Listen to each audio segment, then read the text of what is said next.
You're watching Fox 26 Crime Files. I'm Abigail Dye. Thanks for being here. Houston, this is a crazy one. I don't know how this guy got himself into what he did, but he led police on a chase unlike any other. Take a look here at this dash cam. It's from a cop who was chasing, a big rig. This 18-wheeler led police on a 2.5-hour chase, driving the wrong way down highways, jumping curbs on city streets. Here you can see him doing a U-turn on the highway. I mean, you name it, this guy was running.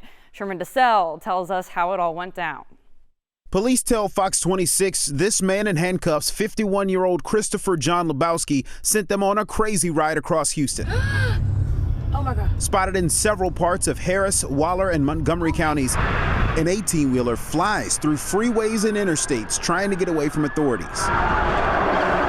Roman Forest police tell Fox 26 it started at 1:45 p.m. when several calls came in about a big rig that looked unstable on Highway 59. It's the actual truck itself, the cab, the tractor is swaying back and forth like this while the rest of the truck was going straight. So it was a little disturbing. It's very dangerous. That's when police attempted to stop the truck, but the driver kept going. The driver failed to yield to us, and we went all the way through Houston. Video captures moments where the driver, a 51-year-old man from Florida, drives at a high speed, going through lights and barely missed cars in the line of traffic.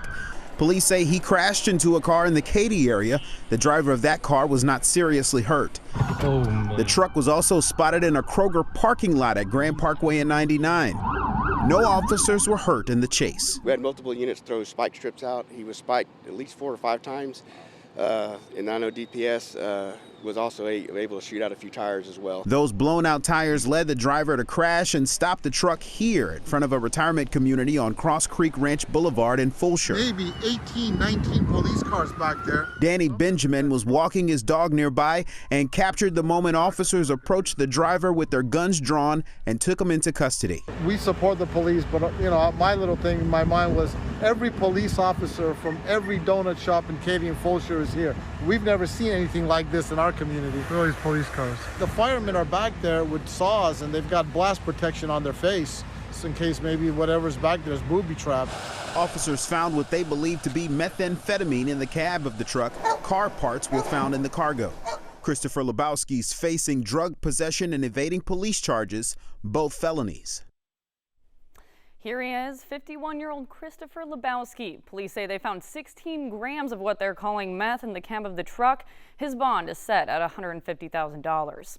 Moving on, a Texas death row inmate spared at the last minute. He admits to killing a Houston father and then a fellow inmate and says now he's at peace. He sat down with Fox 26's Randy Wallace for this exclusive report. I've interviewed many inmates over the past 30 years, some here on death row. Inmate William Spear is one of only a few that openly admits his guilt. God's not through with me yet. William Spear was just a few hours away from receiving the lethal injection when he learned the Texas Court of Criminal Appeals had stopped it. Shocking. It was, I felt I was just in awe. Were you prepared to die that day? I absolutely was. The 49-year-old death row inmate says it was his faith in God that prepared him to die. I knew that when I went to sleep and I woke up that I was going to be waking up to the trumpet sound. I was going to be hearing holy, holy, holy is the Lord God Almighty. When you were 16, you murdered your friend's father. Yes. Spear was sentenced to life for fatally shooting Jerry Collins, a Navy veteran, in his Houston area home in 1991. In a statement, his son Mike told us, "My father was a great man, and he was shot at point-blank range. My dad missed grandchildren and great-grandchildren being born. He missed my sister becoming a teacher and my brother saving my life from cancer." You're not denying it. You admit that you murdered him. Yeah, I'm responsible. I take responsibility for my actions. Spear is on death row for murdering fellow inmate Gary Dickerson in July 1997. He did it in a bid to join the Texas Mafia prison gang. When you're involved in a gang life and you're doing things in this life, and it's like there's always the unwritten rule that's like when you're told to do something, and that if you don't do it, then it can happen to you. Big shock, and my family was devastated over it. Christina Harris is Sammy Martin's daughter. Sammy was Gary Dickerson's sister. She says the last conversation she had with her mother was Thursday, October 26th, the day of Spears' scheduled execution. We received a text message letting us know that he had received a last-minute stay, and I think her reply was, she said, "That's awesome." Sammy Martin unexpectedly died the next day. A week before her death, she spoke to Will Spear on the phone. She said that he had expressed to her how her forgiveness was something that was weighing on him, and so she was really glad that she was able to give that to him. As far as you're concerned, God had a hand in stopping your execution last week. There's not a doubt in my mind. Not a doubt in my mind. Spears' appeal is based on allegations that prosecutors in his 2001 trial failed to present evidence about his troubled childhood, which included physical and sexual abuse. It's an allegation prosecutors deny. Regardless of where a man is, he can find change. If his appeal is successful, Spear will live the rest of his life in prison with no chance of parole. I owe me to spend my life here. I believe I owe them that.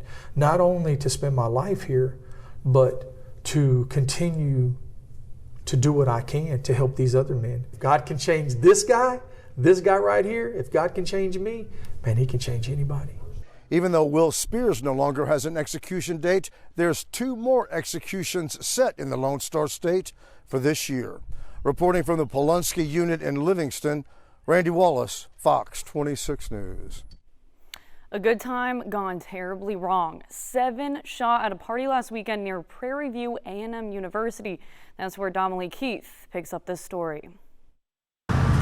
One saying 1 possible shot in the knee, 1 female, will need lifeline, GSW to the femur. Even as 911 dispatchers call for ambulances to respond to the shooting at the party in the pasture near Prairie View A&M University, the number of gunshot victims continues to grow. Possibly a second victim with a GSW to the neck. We believe we're going to have about 7 or 8 patients. In fact, 5 life flight helicopters were called to rush the 7 gunshot victims to the hospital, including 1 child, 4 women, and 2 men, after shots rang out at this trail ride pasture party when a fight turned into gunfire. Party goers say they couldn't believe what they were hearing. Most were like, pow, pow, pow. And then I just started running. Away from the gunshot? Yeah. How did someone make it into the party, which coincided with Prairie View's homecoming but was not a school event? How'd they make it in with a gun? According to this mass gathering permit, 2,500 people were expected. The promoter was required to have 35 security officers, including half who are licensed Texas peace officers, and attendees were to be searched and checked with a metal detector wand for weapons. No, they just pat everyone down. And if you have a purse, they check your purse and stuff. Waller County Judge Trey Duhan, who approved the permit, says in this statement, quote, obviously the organizers failed to meet permit conditions on a number of issues, and an investigation is ongoing, not only into the shooting, but the circumstances surrounding the event. And the sheriff's office echoes that, saying none of the security protocols established in the permit were followed. All 7 people who were shot are expected to survive. In Waller County, I'm Dominique Keith, Fox 26 News. Cockfighting in San Jacinto County. 19 people arrested and 96 roosters confiscated in the large-scale criminal operation. Fox 26's Randy Wallace has the only on Fox report from Cold Spring. What started out as an animal cruelty case became one of the biggest cockfighting ring busts here in San Jacinto County in recent memory. It's illegal to fight cocks just like it's illegal to fight dogs here in the state of Texas. But that doesn't stop some people from watching and betting on cockfights. It's called observing a cockfight, and we charge them. It's a Class C misdemeanor. The initial call to the San Jacinto County Sheriff's Office was for animal cruelty. They get these roosters, and they'll get them, they breed them, they train them, and they train them to fight and win. Deputies came across the large-scale illegal cockfighting operation in the 100 block of Maxine Road in Cleveland. There was probably 250 to 300 people hit the woods running. 19 people were arrested. 1 was charged with felony participating in a cockfight. 43 vehicles were seized, some high-end.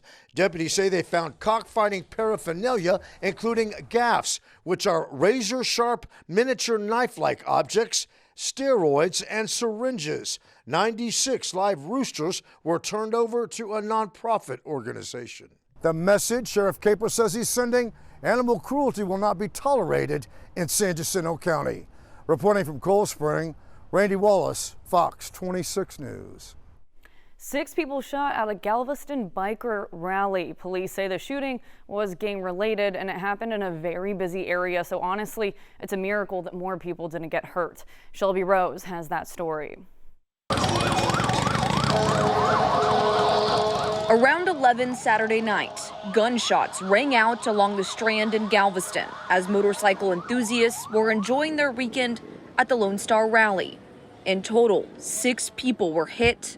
1 remains in critical condition. I was flabbergasted. I mean, this is where everybody gets together and they're all bikers. There's supposed to be a brotherhood of bikers, and all of a sudden people are pulling guns and stuff like that happens. You wouldn't expect that to come to a rally, and I don't think that's something that should happen here. To have it happen, it's a shock, and it's more of us just standing up and maybe each one supporting each other and let them know that, hey, whatever it is, we should be a big enough man or woman to walk away from the situation.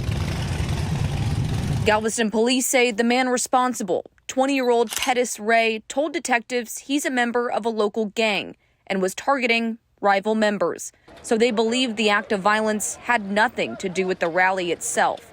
Those in attendance say that just points to the society we now live in. You can't go to the movies, you can't go to the mall, you can't go anywhere because some crazy nut is out there, having a bad day, but it could happen anywhere. We've had people walking into supermarkets shooting guns, and so it's not just the rallies, it's everywhere in life now. It seems that it's sad that we have to be aware of where we are and we're just out in public. It's really a sad situation to get to that. And Ray now sits in the Galveston County Jail on a $600,000 bond. Reporting in Galveston, Shelby Rose, Fox 26 News.